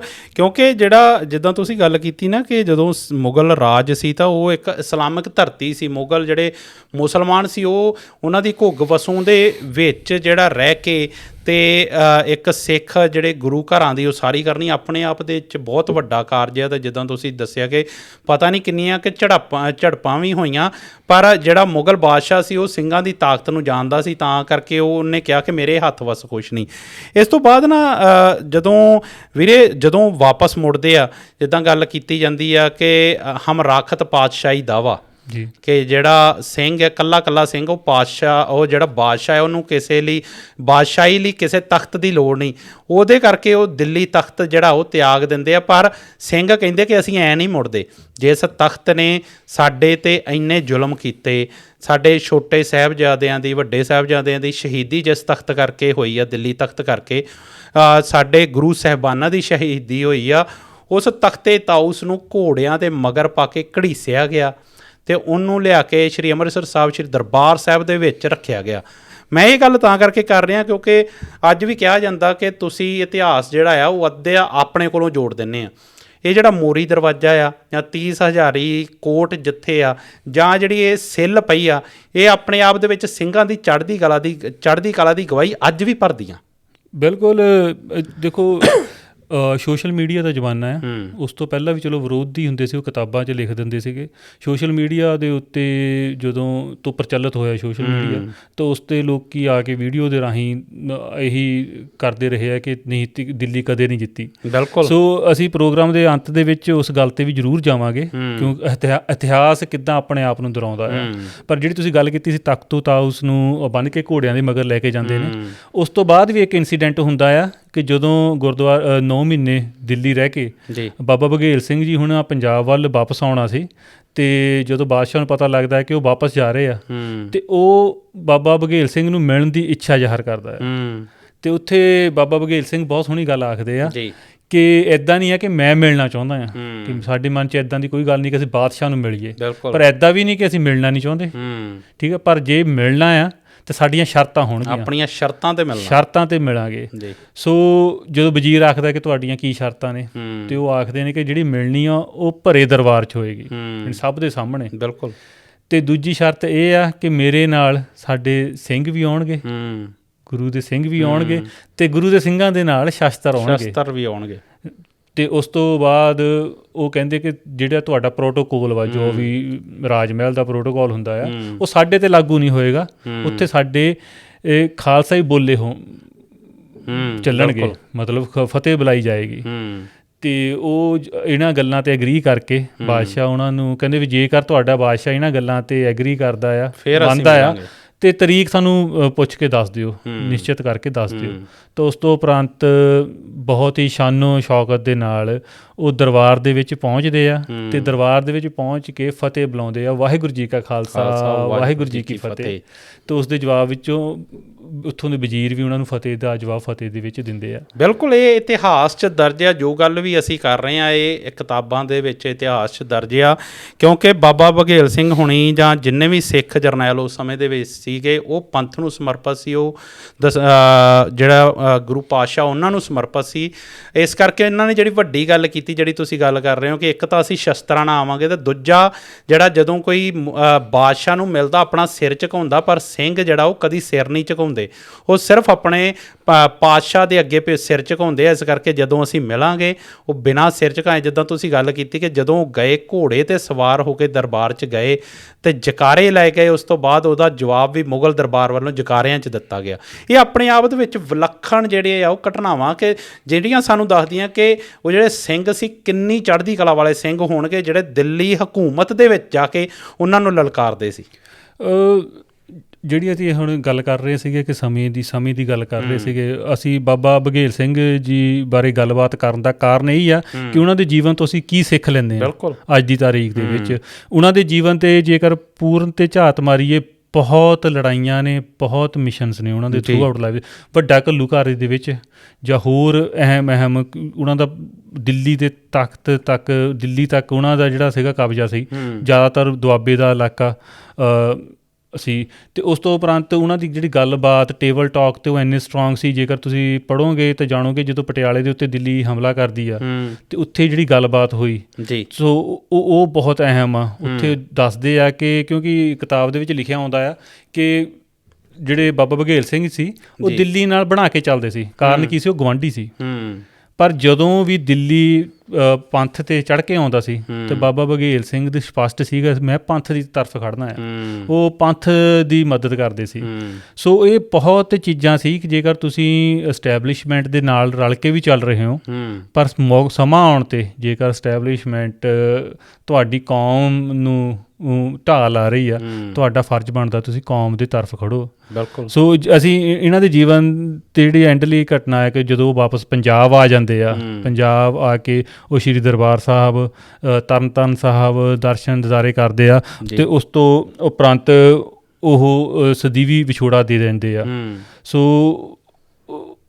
ਉਹਨਾਂ ਦੇ ਸਦੀਵੀ ਵਿਛੋੜਾ ਦੇ ਜਾਣ ਤੋਂ ਬਾਅਦ ਵੀ ਸਿੱਖ ਕੌਮ ਨੂੰ ਬਹੁਤ ਵੱਡਾ ਉਹ ਇੱਕ ਘਾਟਾ ਸੀ, ਪਰ ਸਾਡੇ ਲਈ ਉਹਨਾਂ ਦਾ ਜੀਵਨ ਬਹੁਤ ਵੱਡੀ ਸਿੱਖ ਦੇ ਕੇ ਗਿਆ। ਅਤੇ ਜਿਵੇਂ ਤੁਸੀਂ ਪਹਿਲਾਂ ਗੱਲ ਕੀਤੀ ਸੀ ਕਿ ਲੋਕਾਂ ਵੱਲੋਂ ਕਿਹਾ ਜਾਂਦਾ ਕਿ ਤੁਸੀਂ ਕਦੇ ਦਿੱਲੀ ਨਹੀਂ ਜਿੱਤੀ, ਬਿਲਕੁਲ। ਸੋ ਉਹਦੀ ਨਾ ਇੱਕ ਐਗਜ਼ਾਮਪਲ ਮੈਂ ਤੁਹਾਡੇ ਨਾਲ ਸ਼ੇਅਰ ਜ਼ਰੂਰ ਕਰਾਂਗਾ ਕਿ ਜਦੋਂ ਹੁਣ ਤਾਜ਼ਾ ਹੀ ਕਿਸਾਨੀ ਅੰਦੋਲਨ ਚੱਲ ਰਿਹਾ ਸੀਗਾ, ਉਹ ਹਿਸਟਰੀ ਰਿਪੀਟ ਇਟਸੈਲਫ ਹੈ ਨਾ, ਆਖਿਆ ਜਾਂਦਾ ਨਾ ਇਤਿਹਾਸ ਆਪਣੇ ਆਪ ਨੂੰ ਦੁਹਰਾਉਂਦਾ ਆ, ਤਾਂ ਉਹ ਉਦੋਂ ਵੀ ਇਹੀ ਸਬੱਬ ਬਣਿਆ। ਉਦੋਂ ਸ਼ਾਹ ਆਲਮ ਨੇ ਸੱਦਾ ਦਿੱਤਾ ਸੀਗਾ ਕਿ ਮੇਰੀ ਮਦਦ ਲਿਆਓ। ਸੋ ਜਦੋਂ ਕਿਸਾਨੀ ਅੰਦੋਲਨ ਵੇਲੇ ਐਸਟੈਬਲਿਸ਼ਮੈਂਟ ਦੇ ਲੀਡਰ ਜੀ ਬਗਾਰ ਰਹੇ ਸੀਗੇ ਕਿ ਤੁਸੀਂ ਇੱਥੇ ਦਿੱਲੀ ਵੜ ਕੇ ਦਿਖਾਓ, ਉਸ ਤੋਂ ਉਪਰੰਤ ਜਿਹੜੇ ਕਿਸਾਨ ਜਥੇਬੰਦੀਆਂ ਦੇ ਆਗੂ ਸੀ ਉਹਨਾਂ ਨੇ ਵੀ ਕਿਸਾਨਾਂ ਨੂੰ, ਜੋ ਕਿ ਪੰਜਾਬ ਅਤੇ ਹਰਿਆਣੇ ਦੇ ਵਿੱਚ, ਪੰਜਾਬ ਦੇ ਵਿੱਚ ਮੈਜੋਰਟੀ ਸਿੱਖ ਕਿਸਾਨ ਨੇ, ਉਹਨਾਂ ਨੂੰ ਕਿਹਾ ਕਿ ਸਾਡਾ ਸਾਥ ਦਿਓ, ਅਸੀਂ ਦਿੱਲੀ ਵੱਲ ਨੂੰ 26 ਜਨਵਰੀ ਨੂੰ ਕੂਚ ਕਰਨਾ ਆ। ਅਤੇ ਸਬੱਬ ਇਹੋ ਜਿਹਾ ਬਣਿਆ ਕਿ ਉਦੋਂ ਮੈਂ ਉੱਥੇ ਮੌਜੂਦ ਸੀ, ਅੱਖੀਂ ਦੇਖਿਆ ਹਾਲ ਮੈਂ ਦੱਸ ਰਿਹਾ ਹਾਂ। ਸੋ ਉਦੋਂ ਪੰਜਾਬ ਹਰਿਆਣੇ ਤੋਂ ਕਿਸਾਨ, ਸਿੱਖ ਕਿਸਾਨ ਉੱਥੇ ਪਹੁੰਚਦੇ ਆ, ਅਤੇ ਇਸੇ ਤਰ੍ਹਾਂ ਜਿੱਦਾਂ ਸ਼ਾਹ ਆਲਮ ਮੁੱਕਰਿਆ ਪਹੁੰਚਿਆ ਨੂੰ, ਇਸੇ ਤਰ੍ਹਾਂ ਕਿਸਾਨ ਆਗੂ ਵੀ ਮੁੱਕਰਦੇ ਆ। ਬਿਲਕੁਲ। ਸੋ ਉੱਥੇ ਪਹੁੰਚਿਆ ਨੂੰ ਮੁੱਕਰਦੇ ਕਿ ਅਸੀਂ ਨਹੀਂ ਜਾਣਾ, ਪਰ ਉਹ ਕਲਾ ਵਰਤਦੀ ਆ। ਉੱਥੋਂ ਕਿਸਾਨ ਜਾਂਦੇ ਆ, ਬੈਰੀਕੇਡ ਤੋੜਦੇ ਆ ਅਤੇ ਨਿਸ਼ਾਨ ਸਾਹਿਬ ਚਲਾ ਕੇ ਆਉਂਦੇ ਆ। ਉਹ ਕਿਤੇ ਨਾ ਕਿਤੇ, ਚਲੋ ਇਹ ਬਹੁਤ ਛੋਟੀ ਗੱਲ ਹੈ ਕਿ ਕਿਸੇ ਨੂੰ ਜਵਾਬ ਦੇਣਾ, ਪਰ ਕਿਤੇ ਨਾ ਕਿਤੇ ਉਹ ਇੱਕ ਜਵਾਬ ਸੀ। ਬਿਲਕੁਲ। ਜਿਹੜਾ ਸ਼ੰਕਾ ਪ੍ਰਗਟਾਉਂਦੇ ਸੀ ਨਾ ਕਿ ਤੁਸੀਂ ਲਾਲ ਕਿਲ੍ਹੇ 'ਤੇ ਕਦੇ ਨਿਸ਼ਾਨ ਸਾਹਿਬ ਚਲਾਇਆ, ਉਹ ਪ੍ਰਤੱਖ ਗੁਰੂ ਮਹਾਰਾਜ ਨੇ ਆਪਣੇ ਸਿੱਖਾਂ 'ਤੇ ਕਿਰਪਾ ਕਰੀ ਆ ਅਤੇ ਉਹਨਾਂ ਤੋਂ ਨਿਸ਼ਾਨ ਸਾਹਿਬ ਉੱਥੇ ਚਲਾਤੇ। ਬਿਲਕੁਲ। ਜਿੱਦਾਂ ਮੈਂ ਗੱਲ ਕਰ ਰਿਹਾ ਸੀ ਨਾ ਕਿ ਜਿਹੜਾ ਸਿੱਖ ਆ ਉਹ ਜਾਂ ਬਾਗੀ ਜਾਂ ਬਾਦਸ਼ਾਹ, ਚਾਹੇ ਜਿੰਨੇ ਮਰਜ਼ੀ ਸਦੀਆਂ ਬੀਤ ਜਾਣ, ਪਰ ਜਿਹੜੀ ਸਿੱਖਾਂ ਦੀ ਤਸੀਰ ਆ ਨਾ, ਇਹ ਬਦਲ ਨਹੀਂ ਸਕਦੀ। ਇਹਦੇ ਵਿੱਚੋਂ ਹਮੇਸ਼ਾ ਬਾਦਸ਼ਾਹਤ ਦੀ ਨਹੀਂ ਤਾਂ ਬਾਗੀਪੁਣੇ ਦੀ ਬੂ ਆਉਂਦੀ ਰਹਿਣੀ ਆ। ਚਾਹੇ ਸਾਨੂੰ ਨਸ਼ਿਆਂ ਨਾਲ ਮਾਰਿਆ ਜਾਵੇ, ਸਾਡੇ 'ਤੇ ਜਿੰਨੇ ਮਰਜ਼ੀ ਹਮਲੇ ਹੋ ਜਾਣ, ਪਰ ਸਿੰਘ ਜਿਹੜੇ ਆ ਉਹ ਹਮੇਸ਼ਾ ਚੜ੍ਹਦੀ ਕਲਾ ਦੇ ਵਿੱਚ। ਜਿੱਦਾਂ ਹੁਣ ਮੈਂ ਹੀ ਤਾਂ TV 'ਤੇ ਉਹ ਵੇਖਿਆ, TV 'ਤੇ ਵੇਖ ਕੇ ਵੀ ਪਤਾ ਲੱਗਦਾ ਸੀ ਕਿ ਉਹ ਜਿਹੜਾ ਜਾਹੋ ਜਲਾਲ ਆ ਉਹ ਕਿੱਦਾਂ ਦਾ, ਕਿਉਂਕਿ ਜਦੋਂ ਸਿੰਘ ਆ ਰਹੇ ਸੀਗੇ ਦਿੱਲੀ ਵੱਲ ਨੂੰ ਤਾਂ ਬੈਰੀਗੇਡ ਰੱਖੇ ਗਏ, ਜਿਹੜੀਆਂ ਪਾਣੀ ਦੀਆਂ ਬੁਛਾਰਾਂ ਕੀਤੀਆਂ ਗਈਆਂ, ਪਰ ਸਿੰਘਾਂ ਨੇ ਆਪਣੀਆਂ ਹਿੱਕਾਂ 'ਤੇ ਝੱਲੀਆਂ। ਸਾਡੇ ਬਾਬਿਆਂ ਨੇ ਕਸ਼ਹਿਰੇ ਟੰਗ 'ਤੇ ਉਹ ਬੈਰੀਗੇਟਾਂ 'ਤੇ। ਉਹ ਆਪਣੇ ਆਪ ਦੇ ਵਿੱਚ ਇੱਕ ਚੜ੍ਹਦੀ ਕਲਾ ਦਾ ਸੰਕੇਤ ਕਿ ਅਸੀਂ ਜਿੰਨਾ ਮਰਜ਼ੀ ਤੁਸੀਂ ਸਾਨੂੰ ਦਬਾ ਲਓ, ਪਰ ਅਸੀਂ ਗੁਰੂ ਦੇ ਆਸ਼ੀਏ 'ਤੇ ਚੱਲਣ ਵਾਲੇ ਲੋਕ ਹਾਂ, ਅਸੀਂ ਦਬਦੇ ਨਹੀਂ ਤੁਹਾਡੇ ਤੋਂ। ਉਹ ਆਪਣੇ ਆਪ ਦੇ ਵਿੱਚ ਇੱਕ ਵਿਲੱਖਣ ਮਿਸਾਲ ਆ। ਸੋ ਬਾਬਾ ਜੀ, ਆਪਣਾ ਜਿਹੜਾ ਸਮਾਂ ਆ ਨਾ, ਉਹ ਪ੍ਰੋਗਰਾਮ ਦਾ ਤਕਰੀਬਨ ਖਤਮ ਹੋ ਚੁੱਕਾ ਹੈ। ਤੁਸੀਂ ਜਾਣ ਤੋਂ ਪਹਿਲਾਂ ਮੈਂ ਚਾਹੁੰਦਾ ਕਿ ਤੁਸੀਂ ਇੰਨਾ ਜ਼ਰੂਰ ਦੱਸ ਕੇ ਜਾਓ, ਕਿਉਂਕਿ ਅਸੀਂ ਆਪਾਂ ਪਿਛਲੇ ਵਾਰੀ ਵੀ ਗੱਲ ਕੀਤੀ ਸੀ ਕਿ ਚਾਹੇ ਜਿੰਨਾ ਮਰਜ਼ੀ ਸਾਡਾ ਵਿਲੱਖਣ ਇਤਿਹਾਸ ਹੋਵੇ, ਪਰ ਸਾਡੀ ਨਵੀਂ ਪੀੜ੍ਹੀ ਫਿਰ ਵੀ ਟੁੱਟਦੀ ਜਾਂਦੀ ਹੈ ਇਤਿਹਾਸ ਤੋਂ। ਉਹ ਜਿਹੜੀ ਆਪਣੇ ਆਪ ਦੇ ਵਿੱਚ ਇਤਿਹਾਸ ਸਾਂਭਣਾ ਜ਼ਰੂਰੀ ਕਿਉਂ ਹੈ, ਜਾਂ ਇੱਦਾਂ ਦੇ ਇਤਿਹਾਸ ਸਾਡੇ ਸਾਂਭੇ ਕਿਉਂ ਨਹੀਂ ਜਾ ਰਹੇ, ਇਹ ਜ਼ਰੂਰ ਮੈਂ ਚਾਹੁੰਦਾ ਕਿ ਆਪਾਂ ਗੱਲ ਇੱਥੇ ਸਮੇਟੀਏ ਜੀ। ਸਮਾਪਤੀ ਤੋਂ ਪਹਿਲਾਂ ਇੱਕ ਤਾਂ ਗੱਲ ਆ ਕਿ ਜਦੋਂ ਅਸੀਂ ਕਹਿੰਦੇ ਹਾਂ ਕਿ ਚੜ੍ਹਦੀ ਕਲਾ 'ਚ ਨਾ ਰਹੇ ਆ ਸਿੰਘ, ਉਸ ਸਮੇਂ ਵੀ ਬਾਬਾ ਬਘੇਲ ਸਿੰਘ ਜੀ ਹੁਣੇ ਵੀ, ਅਤੇ ਅੱਜ ਦੇ ਸਮੇਂ ਵੀ ਜਿਹੜੀ ਤੁਸੀਂ ਕਹਿੰਦੇ ਅਸੀਂ ਦੇਖਿਆ ਕਿ ਚੜ੍ਹਦੀ ਕਲਾ 'ਚ ਨੇ, ਪਰ ਬਸ਼ਰਤ ਵਾ ਕਿ ਜਿਹੜਾ ਸਿੱਖ ਵਾ ਉਹ ਗੁਰੂ ਦੇ ਹੁਕਮ ਅੰਦਰ ਹੋਵੇ। ਇਹ ਪਹਿਲੀ ਸ਼ਰਤ ਆ। ਜੇਕਰ ਉਹ ਗੁਰੂ ਦੇ ਹੁਕਮ ਅੰਦਰ ਹੋਏਗਾ ਫੇਰ ਹੀ ਉਹ ਚੜ੍ਹਦੀ ਕਲਾ 'ਚ ਹੋਏਗਾ, ਬਾਕੀ ਸਭ ਵਿਖਾਵਾ ਆ। ਪਹਿਲੀ ਗੱਲ ਤਾਂ ਇਹ। ਅਤੇ ਦੂਜੀ ਜਿਹੜੀ ਅਸੀਂ ਕਹਿੰਦੇ ਕਿ ਇਤਿਹਾਸ ਵਿਸਰਦਾ ਕਿਉਂ ਜਾ ਰਿਹਾ, ਅਸੀਂ ਜੁੜਦੇ ਕਿਉਂ ਨਹੀਂ ਇਹਨਾਂ ਨਾਲ, ਉਹਦਾ ਕਾਰਨ ਕਿਤੇ ਨਾ ਕਿਤੇ ਇਹ ਹੈ ਕਿ ਸਾਡੀਆਂ ਦੰਦ ਕਥਾਵਾਂ ਦੇ ਵਿੱਚੋਂ ਇਹ ਬਾਬਾ ਬਘੇਲ ਸਿੰਘ ਜਾਂ ਹੋਰ ਜਿੰਨੇ ਵੀ ਆਪਣੇ ਹੋਈਆਂ ਨੇ ਘਟਨਾਵਾਂ, ਉਹ ਅਲੋਪ ਹੁੰਦੇ ਜਾ ਰਹੇ ਆ, ਮਨਫੀ ਹੁੰਦੇ ਜਾ ਰਹੇ ਆ। ਸੋ ਅਸੀਂ ਗੱਲਾਂ ਹੀ ਬਾਤਾਂ ਹੋਰ ਕਰ ਰਹੇ ਹਾਂ। ਬਾਹਰਲੇ ਮੁਲਕਾਂ 'ਚ ਨਹੀਂ, ਪੰਜਾਬ ਦੇ ਵਿੱਚ ਵੀ ਰੁਝੇਵੇਂ ਇੰਨੇ ਵੱਧ ਗਏ ਆ, ਜਾਂ ਬੇਲੋੜੇ ਰੁਝੇਵੇਂ ਇੰਨੇ ਵਧਾ ਲਏ ਆ। ਪ੍ਰੈਫਰੈਂਸਿਸ, ਸਾਡੀਆਂ ਪ੍ਰਾਇਓਰਟੀਜ਼, ਬੱਚੇ ਨਹੀਂ ਰਹਿ ਗਏ, ਅਸੀਂ ਉਹਨਾਂ ਨੂੰ ਸੁਣਾਉਂਦੇ ਨਹੀਂ। ਜਦ ਪਹਿਲਾਂ ਆਪਾਂ ਗੱਲਬਾਤ ਕਰ ਰਹੇ ਸੀ, ਅਸੀਂ ਇਸ ਗੱਲ ਤੋਂ ਵਾਕਫ ਹਾਂ ਕਿ ਸਾਡੀ ਜਿਹੜੀ ਆਡੀਅנס ਸਾਡੇ ਹਮ ਉਮਰ ਨੇ, ਉਹ ਸੁਣਦੇ ਨੇ, ਪਰ ਜਿਹੜੀ ਅੱਜ ਦੀ ਨੌਜਵਾਨੀ ਆ, ਜਿਨ੍ਹਾਂ ਲਈ ਅਸੀਂ ਕਿਤੇ ਨਾ ਕਿਤੇ ਚਿੰਤਤ ਹੁੰਦੇ ਆ, ਉਹ ਸਾਡੀ ਆਡੀਅנס ਨਹੀਂ ਆ। ਅਤੇ ਸਾਡੇ ਵਰਗੇ ਸਾਡੇ ਤੋਂ ਵਧੀਆ ਤਰੀਕੇ ਨਾਲ ਬਹੁਤ ਵੀਰ ਭੈਣ ਕੋਸ਼ਿਸ਼ ਕਰ ਰਹੇ ਨੇ, ਇਤਿਹਾਸ ਗੁਰਬਾਣੀ ਸਰਵਣ ਕਰਾਉਂਦੇ ਨੇ TV ਮਾਧਿਅਮ ਰਾਹੀਂ, ਪੋਡਕਾਸਟ ਦੇ ਮਾਧਿਅਮ ਦੇ ਰਾਹੀਂ। ਸੋ ਜਿਹੜੇ ਪੇਰੈਂਟਸ ਨੇ, ਜੇਕਰ ਉਹ ਕਿਤਾਬਾਂ ਨਹੀਂ ਪੜ੍ਹ ਸਕਦੇ ਤਾਂ ਉਹ ਵੈਰੀਫਾਈ ਜ਼ਰੂਰ ਕਰਨ। ਕਿਸੇ ਦਾ ਪ੍ਰੋਗਰਾਮ ਸੁਣਨ ਤੋਂ ਬਾਅਦ ਉਹ ਵੈਰੀਫਾਈ ਜ਼ਰੂਰ ਕਰਨ, ਸੋਰਸ ਕੀ ਆ, ਕਿੱਥੋਂ ਆ ਗੱਲ ਕਰ ਰਹੇ ਆ, ਵੈਰੀਫਾਈ ਕਰਕੇ ਆਪਣੇ ਬੱਚਿਆਂ ਤੱਕ ਉਹਨੂੰ ਬਰੀਫਲੀ ਦੱਸ ਸਕਦੇ ਆ ਕਿ ਅਸੀਂ ਇੱਥੋਂ ਬਿਲੋਂਗ ਕਰਦੇ ਹਾਂ। ਕਿਉਂਕਿ ਐਂਡ ਆਫ ਦੀ ਡੇ ਤੁਹਾਨੂੰ ਤੁਹਾਡੇ ਮੂਲ ਤੋਂ ਪਛਾਣਿਆ ਜਾਣਾ। ਤੁਸੀਂ ਕਿਤੇ ਜਾ ਕੇ ਤੁਹਾਡਾ ਰੰਗ ਗੋਰਾ ਹੋ ਜਾਵੇ, ਕਾਲਾ ਹੋ ਜਾਵੇ, ਪਰ ਉਹਨੇ ਤੁਹਾਨੂੰ ਤੁਹਾਡੇ ਮੂਲ ਤੋਂ ਪਛਾਣਨਾ। ਤਾਂ ਕਰਕੇ ਸਾਨੂੰ ਆਪਣੇ ਇਤਿਹਾਸ ਤੋਂ ਜਾਣੂ ਹੋਣਾ ਬਹੁਤ ਜ਼ਰੂਰੀ ਆ। ਜੇਕਰ ਹੁਣ ਪੰਜਾਬ ਦੀਆਂ ਰੀਸੈਂਟ ਅਸੀਂ ਘਟਨਾਵਾਂ ਦੇਖੀਏ, ਅਸੀਂ ਇਤਿਹਾਸ ਤੋਂ ਇੱਦਾਂ ਲੱਗਦਾ ਕਿ ਅਸੀਂ ਸਿੱਖਿਆ ਹੀ ਕੁਛ ਨਹੀਂ, ਟੁੱਟਦੇ ਜਾ ਰਹੇ ਹੈ ਨਾ। ਅਸੀਂ ਸਿੱਖਿਆ ਕੁਛ ਨਹੀਂ। ਇਤਿਹਾਸ ਨੂੰ ਅਸੀਂ ਇੰਪੋਰਟੈਂਸ ਦੀ ਗੱਲ ਆ ਜਾਂਦੀ ਨਾ ਕਿ ਇੰਪੋਰਟੈਂਸ ਕੀ ਆ, ਇਤਿਹਾਸ ਪੜ੍ਹਨ ਦੀ ਕੀ ਲੋੜ, ਅਸੀਂ ਕਰੰਟ ਰਹਿ ਸਕਦੇ ਹਾਂ ਵਿਸ਼ਿਆਂ 'ਤੇ। ਇਤਿਹਾਸ ਤੋਂ ਤਾਂ ਸਿੱਖਣ ਨੂੰ ਮਿਲਣਾ, ਉਹ ਕਿੱਦਾਂ ਉਹਨੀ ਟੇਬਲ 'ਤੇ ਰਹੇ ਆ, ਕਿੱਦਾਂ ਲੋੜ ਪਈ ਤੇ ਜੰਗ 'ਤੇ ਵੀ ਅੜੇ ਆ, ਅੜਨਾ ਖੜਨਾ, ਬੈਠ ਕੇ ਗੱਲ ਕਰਨੀ, ਉਹ ਸਾਰਾ ਸਾਨੂੰ ਇਤਿਹਾਸ ਤੋਂ ਪਤਾ ਲੱਗਣਾ। ਬਿਲਕੁਲ, ਕਿਉਂਕਿ ਜਦੋਂ ਦਰਖਤ ਜਿਹੜਾ ਉਹ ਆਪਣੀਆਂ ਜੜ੍ਹਾਂ ਤੋਂ ਟੁੱਟ ਜਾਂਦਾ ਤਾਂ ਕਿਤੇ ਨਾ ਕਿਤੇ ਜਿਹੜੀ ਹਨੇਰੀ ਹਨੂਰੀ ਦੇ ਸਾਹਮਣੇ ਢਹਿ ਜਾਂਦਾ ਹੁੰਦਾ। ਸੋ ਆਪਣੀਆਂ ਜੜ੍ਹਾਂ ਨਾਲ, ਆਪਣੇ ਇਤਿਹਾਸ ਨਾਲ ਜੁੜ ਕੇ ਰਹਿਣਾ ਬਹੁਤ ਜ਼ਰੂਰੀ ਆ। ਅਤੇ ਜਿੱਦਾਂ ਵੀਰ ਨੇ ਦੱਸਿਆ ਕਿ ਬਹੁਤ ਸਾਰੀਆਂ ਕੋਸ਼ਿਸ਼ਾਂ ਹੋ ਰਹੀਆਂ, ਬਹੁਤ ਪ੍ਰੋਗਰਾਮ, ਬਹੁਤ ਲੇਖ ਆਉਂਦੇ ਆ ਸਾਨੂੰ ਇਤਿਹਾਸ ਨਾਲ ਜੋੜਨ ਲਈ। ਪਰ ਸਾਡਾ ਵੀ ਜਿਹੜੀ ਇਹ ਪ੍ਰੋਗਰਾਮ ਆ, ਇਹ ਸ਼ੁਰੂ ਕਰਨ ਦਾ ਮੰਤਵ ਇਹੀ ਸੀ ਕਿ ਅਸੀਂ ਉਸ ਸੇਵਾ ਦੇ ਵਿੱਚ ਥੋੜ੍ਹਾ ਜਿਹਾ ਹਿੱਸਾ ਪਾ ਸਕੀਏ।